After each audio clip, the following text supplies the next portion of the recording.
वर्ष हे अर्धा किलो मटण घेतलेलं आहे आणि पाण्याने स्वच्छ धुवून घेतलेलं आहे. घरच्या मसाल्यात असली मटणाची चव. त्याच्यात थोडी हळद टाकून घेऊया, थोडं मीठ टाकून घ्यायचं आहे चवीपुरतं. आणि हा घरचा मसाला आहे, घरी बनवलेला. वाटण न टाकता मसाल्यामध्ये नुसतं बनवायचं आहे. आणि ही अद्रक लसणाची पेस्ट ह्याच्यामध्ये टाकून घ्यायची आपल्याला आणि मिक्स करून घ्यायचं आहे. इकडे कुकर ठेवला, तेल टाकून घेऊया, कांदा टाकून घेऊया, थोडा कढीपत्ता लसूण टाकून घेऊया. अर्धा तास हे मटण मी मॅरिनेट करून ठेवलं होतं. घरचा मसाला टेस्ट करण्यासाठी बिना वाटणाचा रस्सा बनवणार आहोत आपण. कांदा छान फ्राय झाला आहे.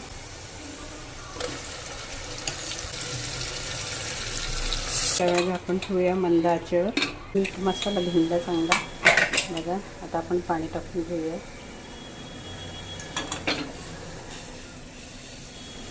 गरजेपुरतं आपलं गरम पाणी टाकून घ्यायचं आहे.